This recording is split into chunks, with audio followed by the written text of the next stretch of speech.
continuar louvando ao Senhor juntos. E antes de prosseguirmos, eu quero apenas dizer o seguinte: a vida é cheia demais.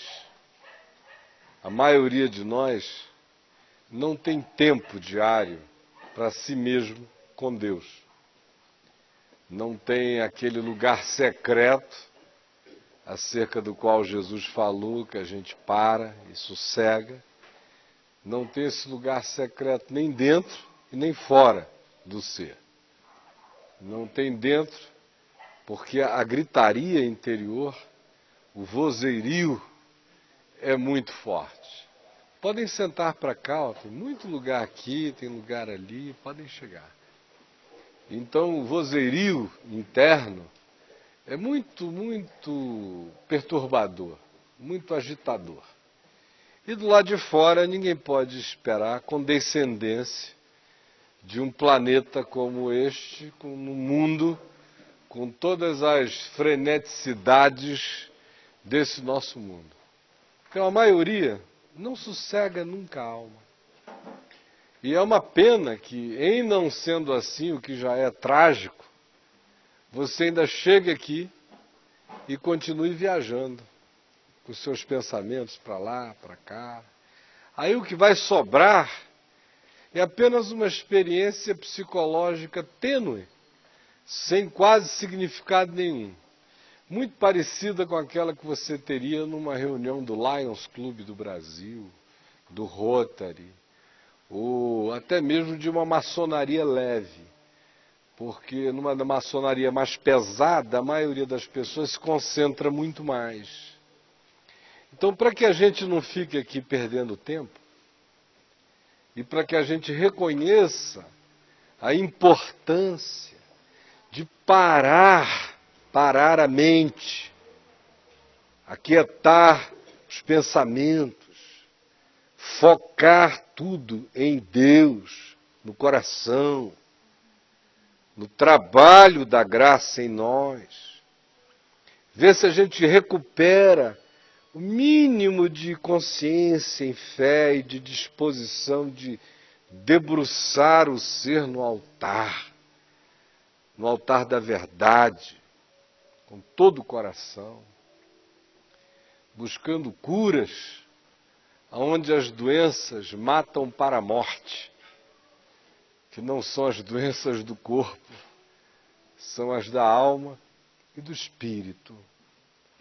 Então, vamos louvar ao Senhor juntos, com mais 2 momentos de louvor. E em nome de Jesus, eu quero convidar você a fazer isso de todo o coração, com toda a sua força, com toda a sua mente, com toda a sua alma, com toda a sua poesia, com toda a sua emoção para Deus, com todo o seu espírito, com toda a sua lucidez, com todo o seu entendimento, com toda a sua gratidão. E faça isso com as inteirezas de todas as suas sensorialidades. Feche os ouvidos para os ruídos à volta. Não deixe que a sua mente fique em bulício por causa de acontecimentos do dia, ou da vida, ou do momento, ou do instante. E adore a Deus em espírito e em verdade. E aproveite esse momento de todos juntos, que conta com a extraordinária promessa de Jesus, de que aonde 2 ou 3 reunirem-se em seu nome, em acordo, em paz, com o coração reconciliado, com a fé fixada nele, com o coração cheio de graça e de perdão e de misericórdia, sem inimigos preservados em nós por nós mesmos, mas ao contrário, com a alma desinimizada, o espírito limpo e a mente focada. Vamos adorar a Deus juntos e aproveitarmos esta hora, todos nós.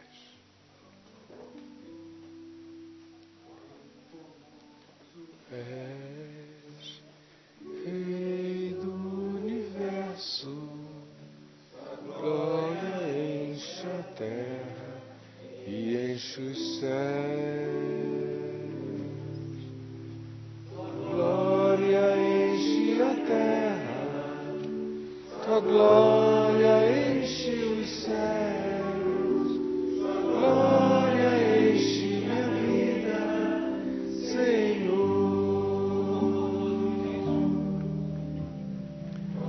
Formoso és, Rei do universo, a glória enche a terra e enche os céus. A glória enche a terra, a glória enche os céus, a glória enche a vida, Senhor. Maravilhoso é estar em tua presença. Maravilhoso é poder te adorar. Maravilhoso é tocar as tuas vestes. Maravilhoso é te contemplar, Senhor. Maravilhoso é estar em tua presença. Maravilhoso é poder te adorar. Maravilhoso é tocar as tuas vestes. Maravilhoso é te contemplar, Senhor. Maravilhoso é te contemplar, Senhor. Maravilhoso é te contemplar, Senhor. Nós invocamos o teu nome, Senhor Jesus, juntos aqui, todos nós, invocamos juntos e invocamos uns pelos outros, e invocamos por nós mesmos, e pedimos em nós mesmos que tu nos enchas do teu Espírito, que nunca é dado sob medida, e também que tu nos tornes um corpo unânime no pensamento, na intenção do Espírito, na alegria de alma em torno do teu nome e na paz de coração uns pelos outros em relação a qualquer outro que aqui não esteja ou esteja em qualquer lugar. Por favor, vem, tira o véu da nossa mente, tira de nós a distração, a indisposição de ouvir, ou aquela vontade de administrar o que se ouve. Permite que surja dentro de nós, por graça tua, uma imensa vontade de comermos toda a tua palavra e não fazermos restrições ao cardápio do Evangelho. É o que eu peço que aconteça de bom em nós, para que a tua palavra seja boa nova para todos nós. Em nome de Jesus. Amém. Gente amada, na quarta-feira passada, eu falei sobre a diferença entre o homem natural, o homo psíquicos, o homem almático, o homem que vive só das pulsões da alma. Falei do homem carnal, do boneco orgânico, do discípulo orgânico de Jesus, que é aquele indivíduo que tem obrigações na cabeça e guerra na carne, na alma, nas pulsões não pacificadas na graça de Deus no Evangelho. E falei do homo pneumáticos, o homem espiritual, que é aquele que não se deixa julgar pelas médias à volta e nem se deixa influir pelo que seja curso deste mundo, projeto de globalização e clonificação humana e mental, mas ao contrário, resiste a este século, renova a sua mente, deixa-a transformar-se para que ele prove qual seja a boa, agradável e a perfeita vontade de Deus. E eu terminei dizendo que quem estivesse vindo a essas nossas reuniões de quarta-feira deveria estar preparado para o fato de que nós estamos iniciando um processo, este ano inteiro, de consciência do significado do discipulado em Jesus, do que significa ser um discípulo de Jesus. E a minha intenção, às quartas-feiras, quanto a fazer isso, tem a ver com o fato de que quem vai às reuniões de domingo lá no Teatro La Salle é quase sempre exposto à palavra do Evangelho em extremas generalidades, porque a diversidade do grupo é tão grande que não dá para ser específico. Segundo, porque se nós estamos caminhando no caminho, e o caminho da graça é apenas uma trilha histórica tênue do verdadeiro caminho no qual nós estamos caminhando, que é Jesus, se é assim, não tem outro assunto mais importante do que o significado de ser discípulo de Jesus. Porque, de fato, é isto que, de um modo ou de outro, todos nós dizemos que somos. Alguns, inclusive, se jactam disto. Alguns fazem disso uma carteirinha de membro de igreja. Alguns transformam isso em diploma de batismo. Alguns transformam isso em certidão de casamento na igreja.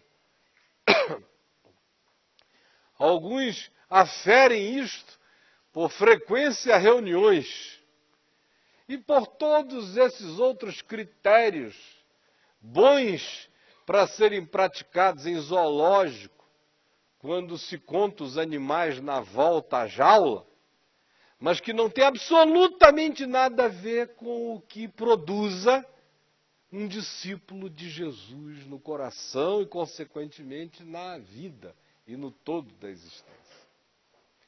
O texto que eu escolhi para a gente estudar nas próximas quartas-feiras é Mateus, começando no capítulo 16 e indo, dependendo de umas poucas coisas apenas, provavelmente até o capítulo 21. Isso deverá fazer com que a gente fique nesse trecho do Evangelho de Mateus pelo menos uns 2 meses, só olhando algumas coisinhas aí. Hoje, eu quero iniciar fazendo a leitura que começa aqui no verso 13 do capítulo 16, e eu vou ficar apenas até aqui ao final dessa primeira parte, no verso 22, e na quarta-feira que vem a gente volta de novo, porque hoje não vai dar para esgotar nada, nem básico, do que eu quero dizer nesses primeiros versículos aqui. De Mateus 16, de 13 a 23. Que diz assim, gente, e é importante que haja todo silêncio, atenção, boa vontade, porque a gente ouve com os ouvidos. Por isso é que Jesus diz, quem tem ouvidos para ouvir, ouça. Então, por favor, use o aparelho auditivo, deixe a informação entrar na mente e fuja do que possa distrair você. Indo Jesus para as bandas de Cesaré de Filipe, perguntou aos seus discípulos, quem diz o povo ser o Filho do Homem? E eles responderam, uns dizem João Batista, outros, Elias, e outros, Jeremias ou algum dos profetas. Mas vós, continuou Jesus, quem dizeis que eu sou? Respondendo Simão Pedro, disse, tu és o Cristo, o Filho do Deus vivo. Então Jesus lhe afirmou, bem-aventurado és, Simão Bar-Jonas, porque não foi carne e sangue quem tu revelou, mas meu Pai que está nos céus. Também eu te digo que tu és Pedro, e sobre esta pedra edificarei a minha igreja e as portas do inferno não prevalecerão contra ela. Dar-te-ei as chaves do reino dos céus. O que ligares na terra terá sido ligado nos céus, e o que desligares na terra terá sido desligado dos céus. Então advertiu os discípulos de que a ninguém dissessem ser ele o Cristo. Desde esse tempo, começou Jesus Cristo a mostrar a seus discípulos que lhe era necessário seguir para Jerusalém e sofrer muitas coisas dos anciãos, dos principais sacerdotes e dos escribas, ser morto e ressuscitado no terceiro dia.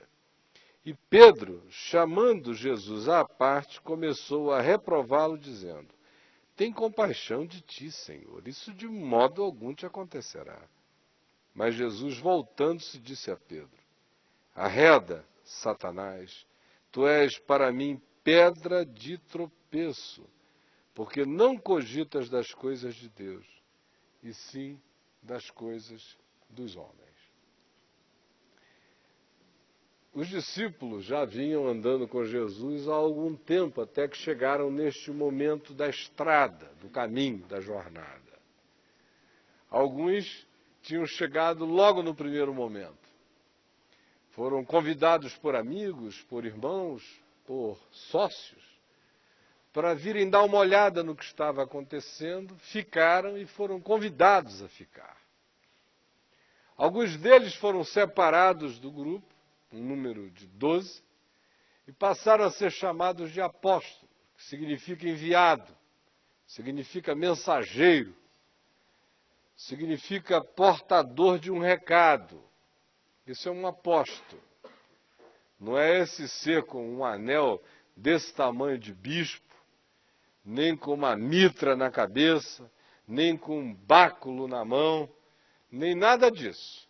E nem tampouco esse ser bruxiliante e imacumbado com o poder de amaldiçoar os que não contribuírem financeiramente, deixando-os sob profunda desgraça até que se arrependam e dizimem para o bolso do apóstolo.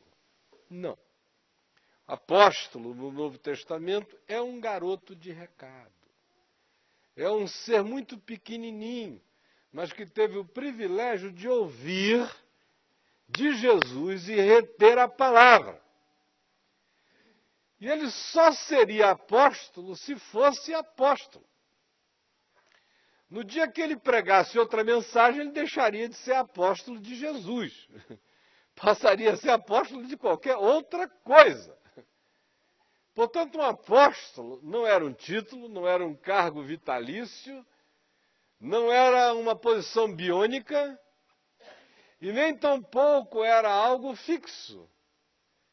Se Judas tivesse traído e não tivesse suicidado, vocês acreditam que ele continuaria a ser um dos 12 apóstolos? No ato da traição não reconciliada, rompia o vínculo. Simples assim.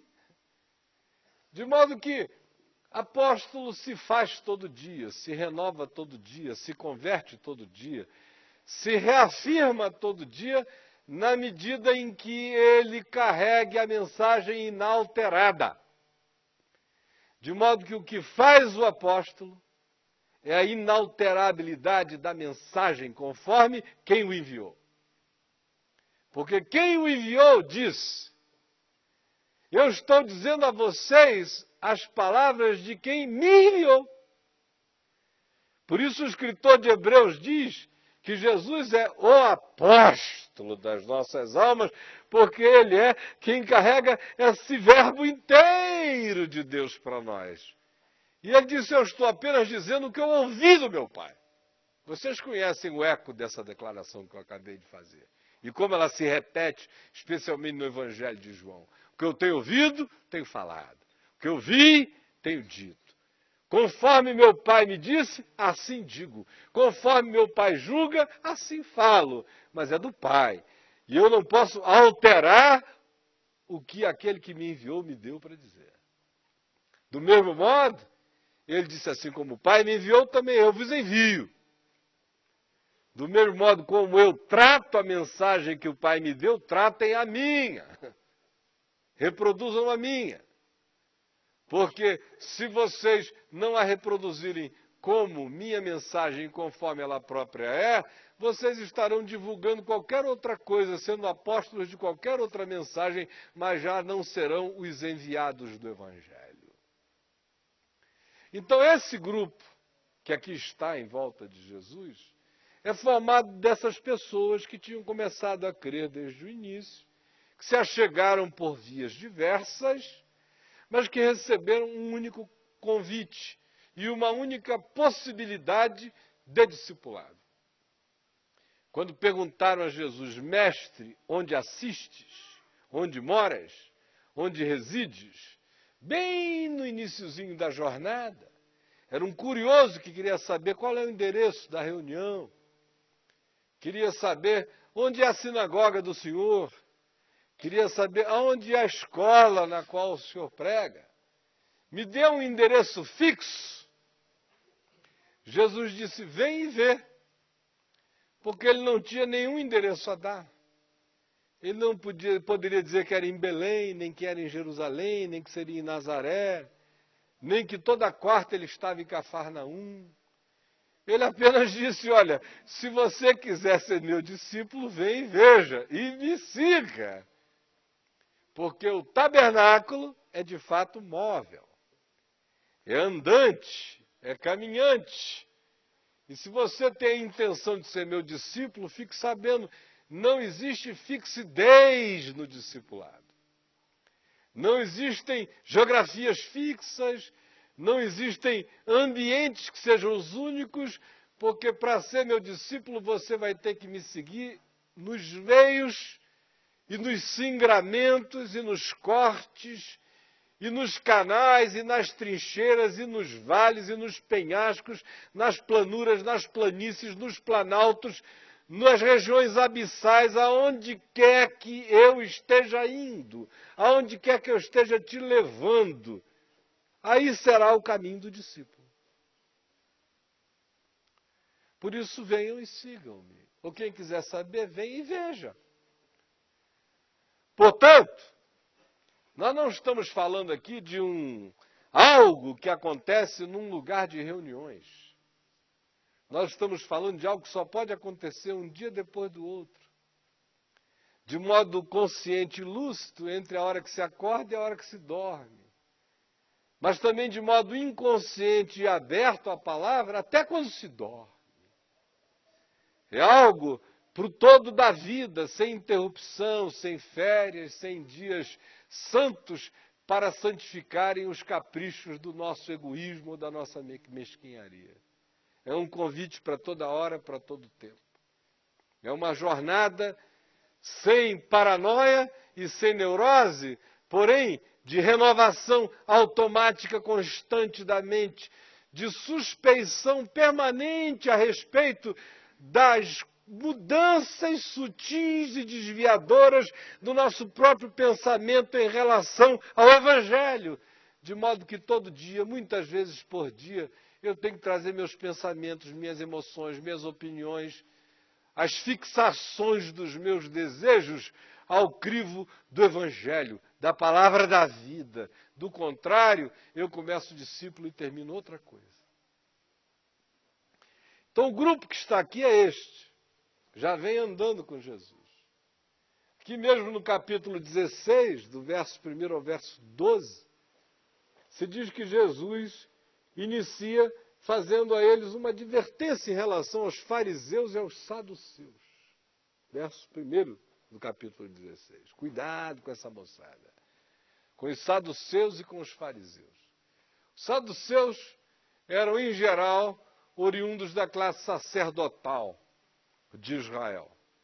Formavam também um partido político de centro-direita, alinhado sempre com Herodes e com as linhagens herodianas e, por consequente, com os romanos, porque interessava a eles a manutenção do seu próprio poder como controladores do templo em Jerusalém, do ofício, do rito, da arrecadação. Era onde rolava a grana, era onde os fariseus queriam estar, naquele ambiente religioso de muito controle, muita sobriedade sacerdotal, muita pompa, muita manifestação de importância e de imponência, uma elite política que se relacionava com os poderosos que controlavam o país, ou seja, tantos procônsules romanos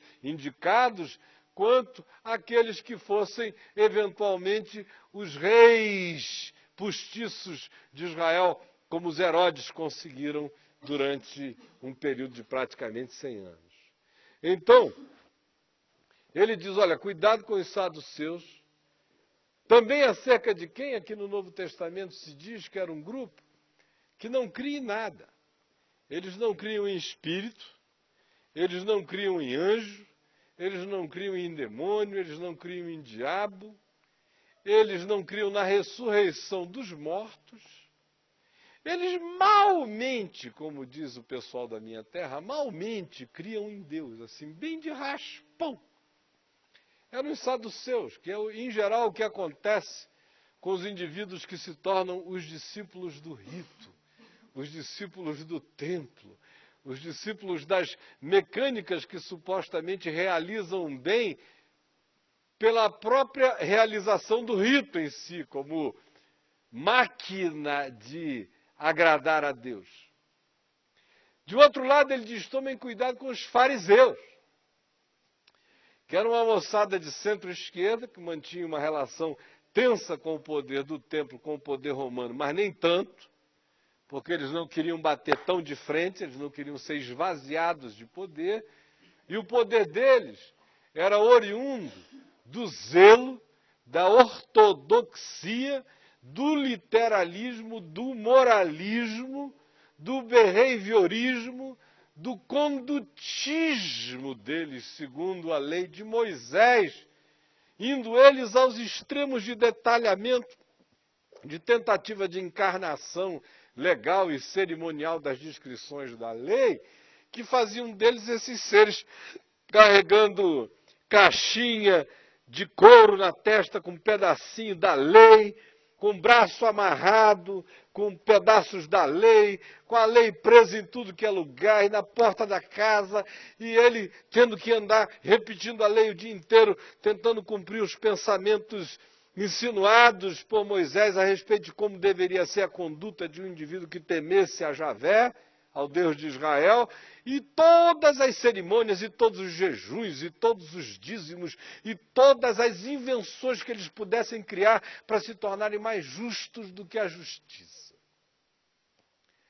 E aí Jesus disse, olha, cuidado com os saduceus, que é esse polo dessas presenças mecânicas de Deus, sem vida, sem espírito, sem transcendência, sem ressurreição, sem glória divina, sem alegria no espírito, sem paixão, sem milagre.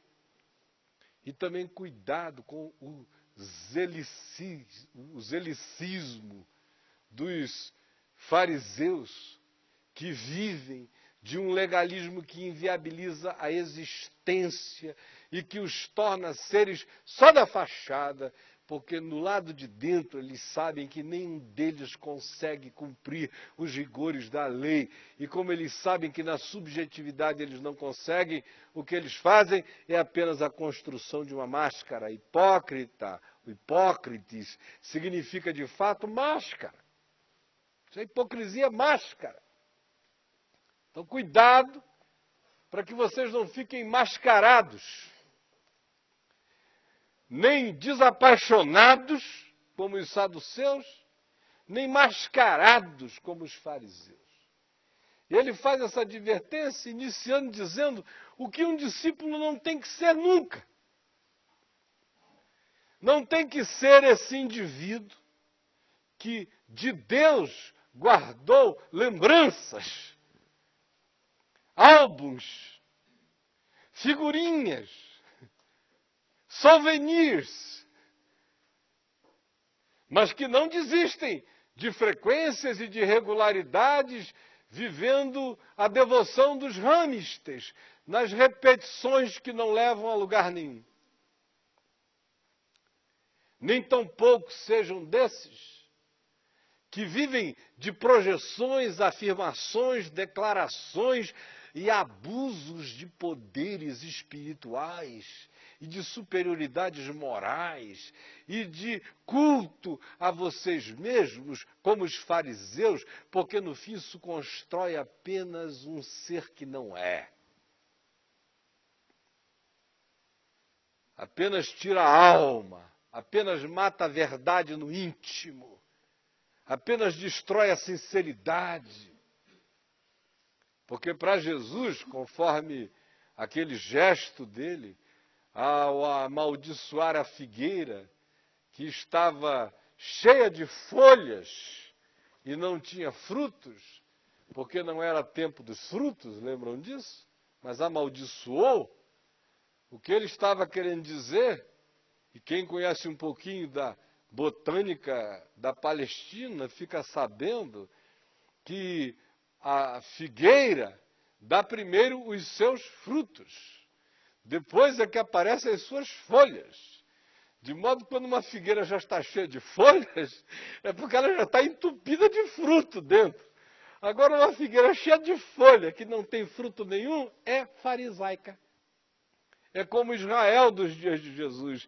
É a figueira cheia de folhas, que não tem fruto. Essa morre. Essa recebe a profecia da hipocrisia e seca. Então, para ele, é melhor uma figueira verdadeiramente pelada, mas honestamente figueira, do que uma toda vestida de folhas sem fruto nenhum. Porque para Jesus o que interessa não é o fruto, não é a aparência dele. Uma figueira pelada tem chance no tempo próprio dar o seu fruto. Uma que conseguiu inverter a ordem e dar primeiro folhas e nunca apresentar frutos, essa aí se tornou híbrido de uma perversidade inconversível, que só vai endurecendo mais o coração. Então, esses discípulos, acerca dos quais nós estamos falando, chegam aqui neste ponto em que a gente lê no capítulo 16, no verso 13, indo para Cesareia de Filipe, para o norte do país, na direção do Monte Hermon, das nascentes do Jordão, tendo ouvido de Jesus anteriormente, de maneira enfática, essas duas afirmações. Cuidado com a doutrina dos saduceus. Cuidado com a fé que é só plástica, que é só estética, que é só mecânica, que é só rito, que é só frequência, que é só comportamento. E cuidado com aquela que se transforma apenas em demonstração exacerbada, agigantada, neurótica, paranoica de uma espiritualidade que não é verdadeira e que acaba gerando apenas casca e máscara. E aí, o verso 13 diz que eles estavam indo na direção das bandas de Cesareia de Filipe. Depois desse contexto, quando Jesus pergunta aos discípulos dele: quem dizem as multidões que eu sou? Aí eles disseram: olha, uns dizem que tu és João Batista. Não explicam como é que tu és João Batista, se João Batista só morreu há alguns poucos meses atrás. Mas tem gente que acha que O senhor está recebendo João Batista. Que o João Batista é o seu guia. Que o senhor está cheio de João Batista. Que o senhor é o Jesus Frites Batista. É mais ou menos isso. O senhor está recebendo João Batista. Não dava nem para ele ser uma reencarnação de João Batista, porque eles só tinham entre eles menos de 1 ano de diferença de idade. E o João, o primo dele, tinha acabado de morrer, decapitado, pela gula sexual de Herodes. Então, João Batista. Outros dizem que é Elias, que o senhor é a reencarnação de Elias. Ou que o senhor está aqui tomado pelo mesmo espírito, no mesmo poder de Elias, para ser um grande reformador religioso de Israel, purificador da nação, que ainda vai reunir todo mundo no monte do templo e vai dizer: escolhais hoje a quem servir, se é o Senhor ou se é os romanos. E vai descer o cacete em quem pensar diferente. E vai fazer descer fogo do céu. Aleluia! Muita gente com essa expectativa. O senhor é o Elias. E tem que chegar com arsenais melhorados e mais fortalecidos. Não pode ser uma bolinha de fogo só para destruir um altar. Já tem que ser uma bola meio nuclear para acabar com os romanos. Mas aleluia, tem gente com essa esperança. Tem outros que dizem que o senhor é Jeremias. Por causa desse tom de pregação profética sobre a destruição do templo, ou não dá a menor bola sobre o significado das construções, nem do poder que os judeus conseguem arregimentar nos conluios deles com os romanos, de modo algum. O senhor está sempre avisando e dizendo que os dias são maus e que se não houver conversão, todo mundo perece. Por isso, tem gente que acha que o senhor parece com Jeremias, anunciando um exílio, um cativeiro, uma desgraça. Deve ser Jeremias andando entre nós, carregando um choro ambulante por Israel. Tem outros ainda que dizem que pode ser qualquer um dos profetas, menos Oséias, porque o senhor nem é casado e nem corno. Agora, qualquer um outro dos profetas, quem sabe, poderia ser. Aí Jesus diz: bom, é isso que vocês ouvem o povo dizendo que eu sou? E eles disseram: é. E ele disse: mas agora eu queria saber uma coisa. O que vocês aqui, os enviados, os apóstolos, os discípulos, esses que eu estou mandando pregarem e anunciarem, dizem que eu sou? Quem eu sou? Olhem bem para mim e me digam quem eu sou. Mas não deem-me uma resposta evangélica, por favor, disse Jesus.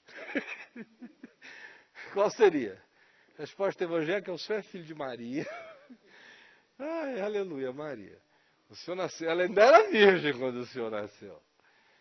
E vieram anjos e cantaram, e magos do Oriente, o presépio foi montado, e tudo isso. O senhor nasceu em Nazaré para se cumprir a profecia. Não. A pergunta de Jesus não era o meu pedigree, nem o meu currículo vitae, nem a minha genealogia. A pergunta era simples: e vós, quem dizeis que eu sou? Quem dizeis que eu sou? Quem sou eu para vocês? Aí Pedro tomou a palavra e disse: tu és o Cristo, tu és o Messias de Israel. Tu és o prometido a todos os profetas. Tu és aquele enviado que viria da tribo de Judá, o Silo, o enviado. Tu és a promessa cumprida a Davi, de que da sua descendência viria aquele cujo reino é eterno. Tu és o eco do grito de Miqueias, que viria o Cristo cujas origens eram desde antes da fundação dos tempos. Tu és o sonho de Isaías, tu és o amor e a paixão de Deus entre os homens. Tu és o Messias, o enviado inteiro de Deus. Tu és o Filho do Deus vivo. O que em Israel equivalia a dizer, tu és Deus. Porque, de acordo com Caifás, o sumo sacerdote que julgou a Jesus no final, uma das acusações que prevaleceu para o decreto, para o veredito final, para a sentença de morte, foi esta. Ele se diz filho de Deus, fazendo-se assim igual a Deus. Essa era a interpretação judaica. Portanto, quando Pedro diz, tu és o Messias, até ali estava tudo bem. Ainda que alguém não concordasse. Mas era uma esperança de Israel que alguém o fosse. Mas ele vai mais além. Ele pega Miqueias e afirma que o Messias de fato é eterno. Tu és o Filho do Deus vivo. Aí Jesus disse, tu és feliz, Simão. Tu és um homem bem-aventurado, Pedro.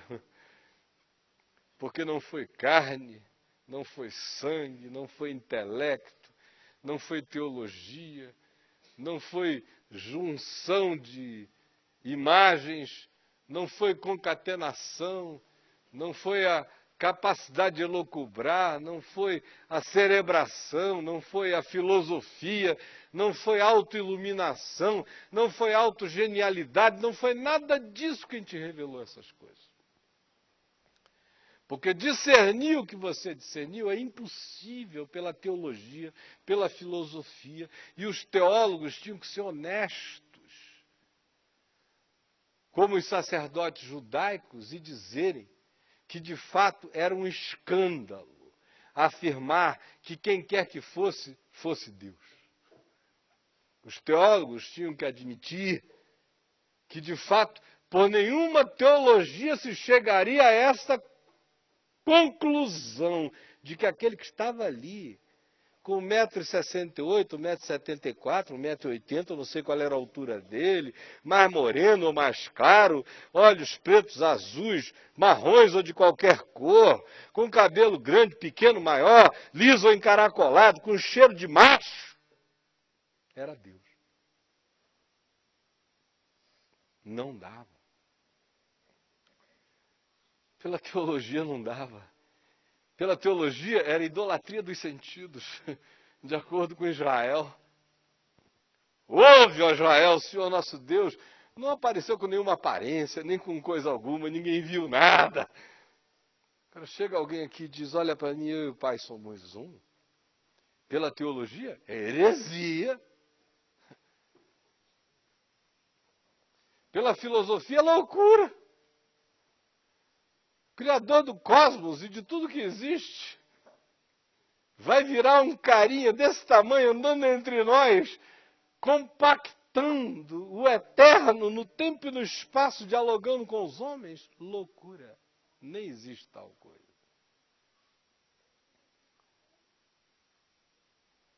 Por qualquer que seja o meio, a via, o veio, não existe tal coisa. Pedro, não foi carne nem sangue quem tu revelou essas coisas, mas foi o meu Pai que está nos céus.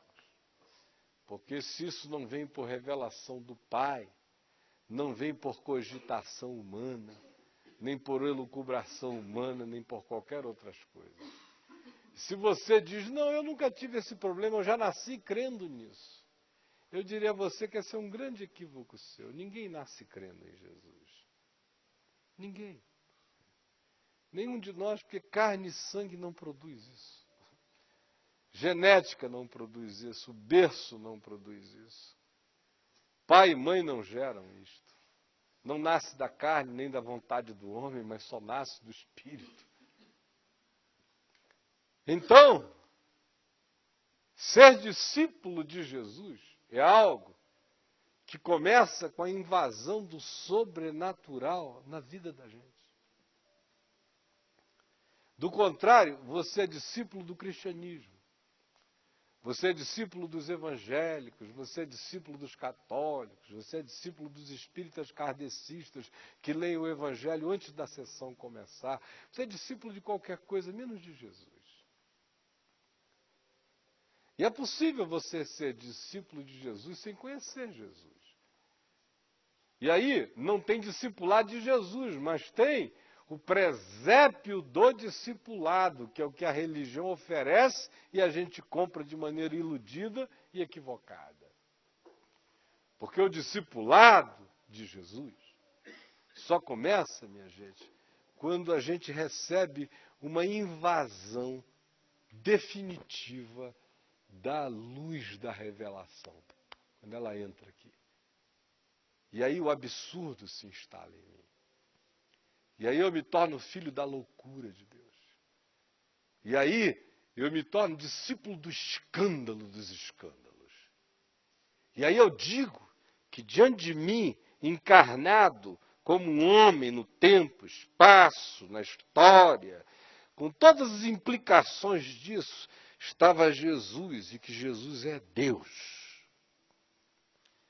E dizer isso sem ser por repetição da vovó, do vovô, do papai, da mamãe, do padre, da catequese, do catecismo, mas dizer isso por uma convicção que poderia me colocar diante das portas do céu ou do inferno, na glória ou no abismo, com o meu ser sem poder negar esta manifestação. Como Dostoiévski disse, preso, quando alguém insinuou alguma coisa sobre o fato de que as circunstâncias eram tão perversas à volta que a única concepção possível seria algo ateu em relação a Deus, ele disse, olha, se alguém me disser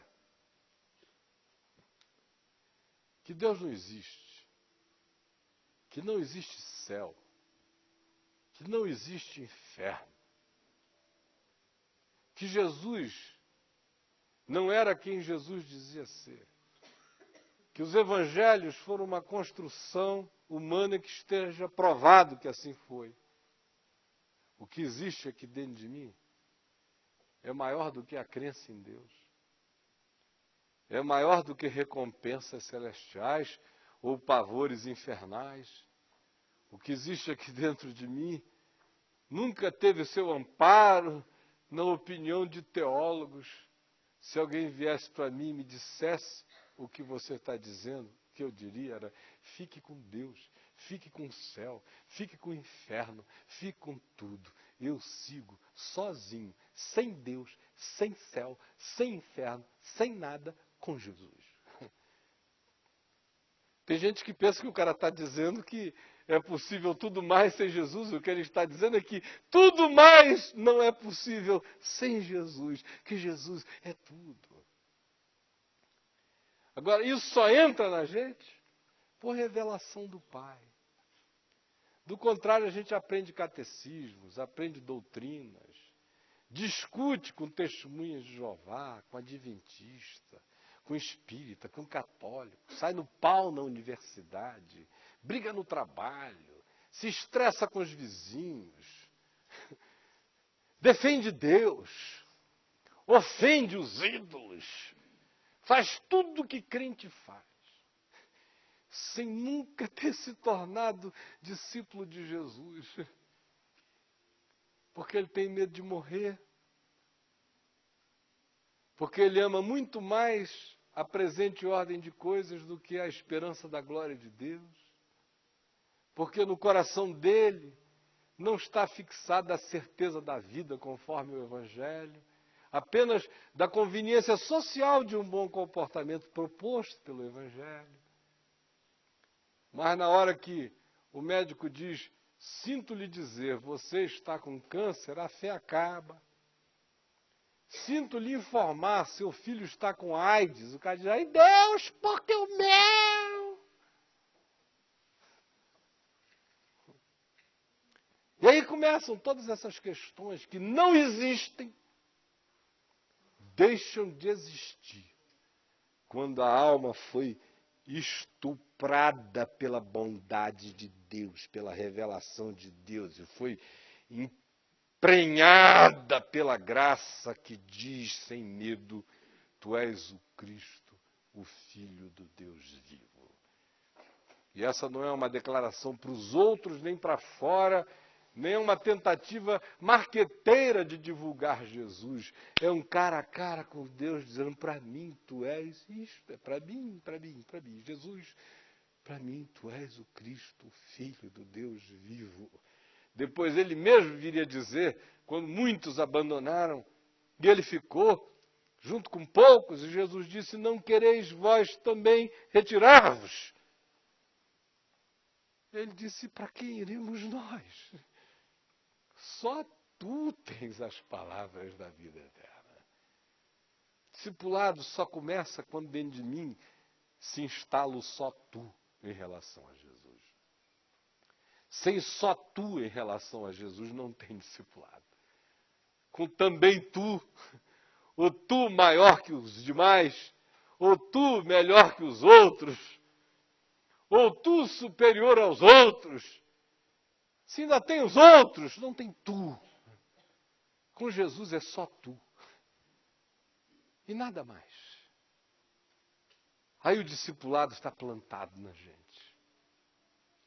Quando isso começa com a confissão de quem ele é, e vai se concluindo todo dia com as afirmações que a gente vai fazendo contra todos os dissabores, contra todos os choques, contra todos os escândalos, contra tudo que não se entende de imediato, contra tudo que nos parece ser uma manifestação de esticamento do nosso ser, mas ainda assim a gente permanece dizendo: para quem, para quê, para onde, se para mim, só tu.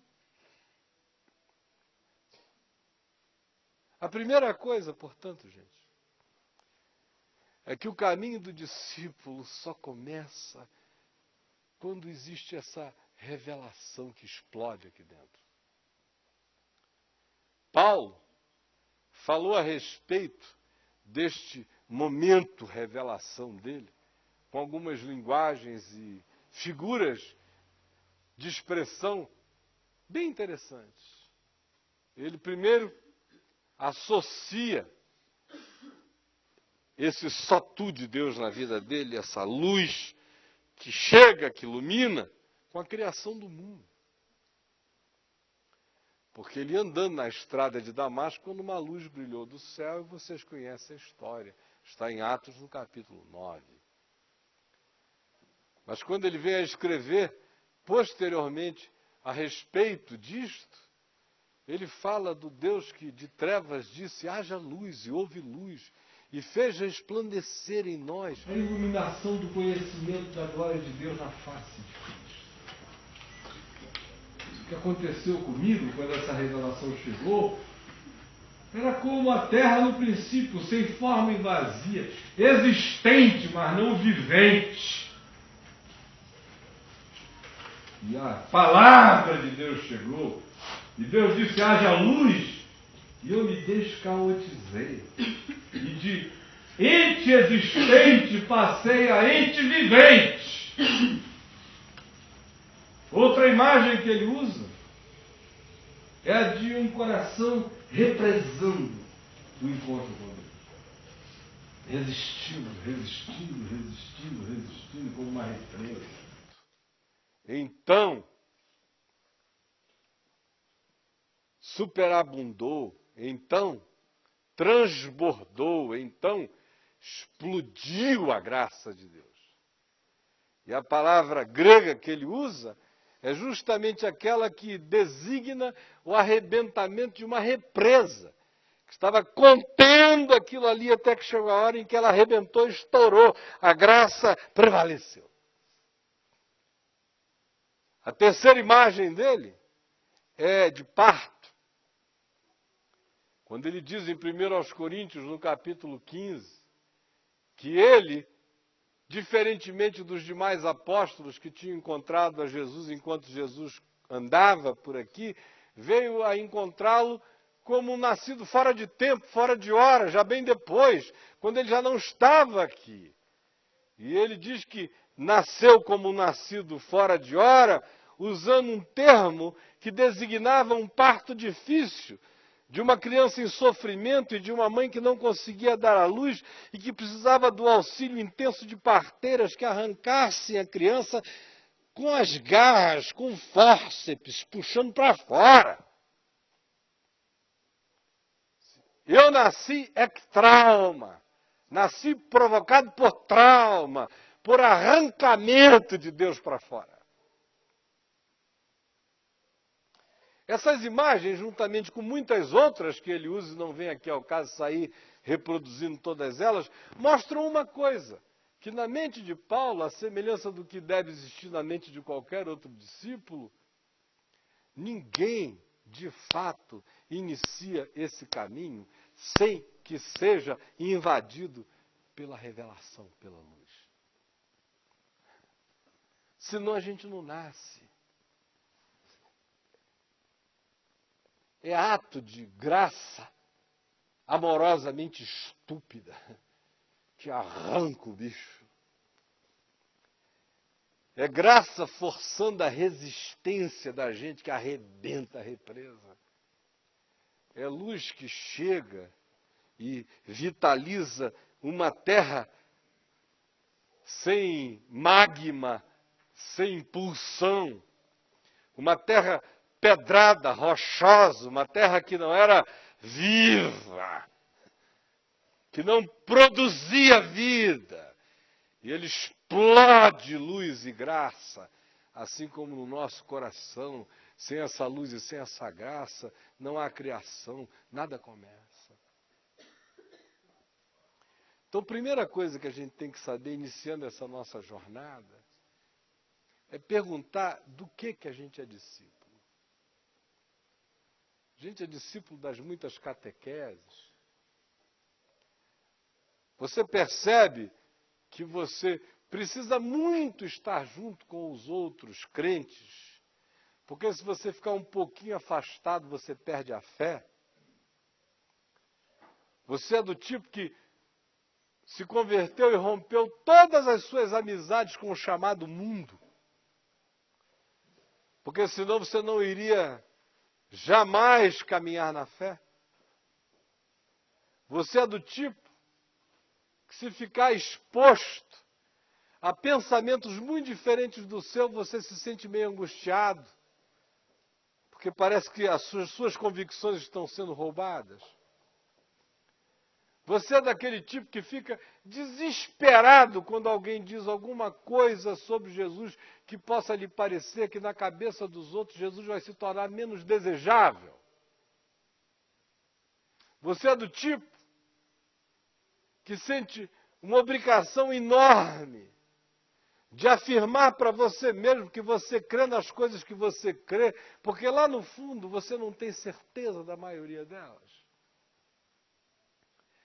Você é do tipo que treme todinho quando entra na internet, ou alguém envia um link para você, que, em sendo visitado, relativiza a Bíblia como palavra de Deus, Jesus como Filho de Deus, a fé como meio único de vida com Deus.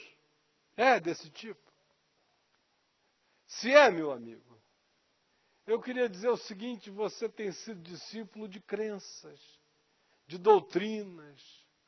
Por isso você fica tão nervoso quando qualquer coisa chega e aparentemente questiona o pressuposto das suas crenças, os dogmas nos quais você está amparado. E aí o coração claudica e balança e se aflige e se perturba. E me escreve dizendo: você tem algum artigo que me ajude a não ficar nesta dúvida? Desesperado, que você vê que o cara está suando frio ali no computador. Diz: pelo amor de Deus, me salva disso que eu estou para perder a fé. É desse tipo? Se é, meu irmão, tem muita vela na sua vida. Tem muita luz de neon. Tem muita lamparina de terceiros. Mas a luz não acendeu aí dentro. Sabe por quê? Olha como é que Jesus começa. Ele começa perguntando o que os outros pensam. Depois é que ele pergunta o que vocês pensam. Porque a maioria dos discípulos que eu conheço se abala profundamente com o que os outros pensam. Vocês imaginem um Pedro evangélico, andando por aí ouvindo aquelas conversas, não, acho que ele é João Batista. Não, mas são parentes, tem tudo a ver. Além do que, você já notou que nos últimos tempos ele anda mais ousado? Está descendo o pau no pessoal igual João Batista. É João. Baixou lá. Ele deu uma trimilicada assim, além dele entrou João. Então, 2 em 1. Não tem nenhum registro do evangelho de Pedro saindo no tapa. Não é não! E vai aquela coisa, sai dele em nome de Jesus, espírito de confusão. Eles só ouviram. Uns dizem que tu és João Batista. Outros dizem que tu és Elias. Outros dizem que tu és Jeremias, ou algum dos profetas. Agora, nós, ou eu, o que eu digo é que tu és o Cristo, o Filho do Deus vivo. Porque o discipulado também não começa enquanto as vozes dos outros não deixam de me perturbar. Enquanto que os outros pensam me perturba, eu não recebi ainda essa luz final, que para começar tem que ser recebida. O paradoxo do discipulado é que ele não começa sem que a luz final comece em mim. Sem que haja essa realidade final no começo. O discipulado não começa se ele já não começar acabado, no sentido de que está definido, tu és. O resto é processo. Em mim. Mas isso está dito. Enquanto o que os outros dizem ou pensam perturba demais a gente, o caminho do discipulado não se fincou no coração. Eu teria muito mais a dizer nesse pedaço de texto hoje à noite, mas eu vou ficar por aqui, deixando essas impressões com você, em nome de Jesus, para você pensar. E na quarta-feira que vem a gente vai continuar só nesse pedacinho aqui de 13 em diante, provavelmente o resto do mês, porque tem muita coisa para a gente ir aprendendo aqui. Quem veio aqui hoje procurando uma reunião empolgante, arrepiante, para subir pela tenda e sair com a barba queimando, desculpe a frustração, mas foi o evangelho que vocês ouviram.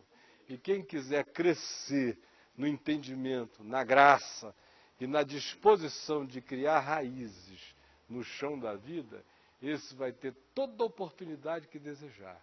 Apenas vem e vê. Em nome de Jesus.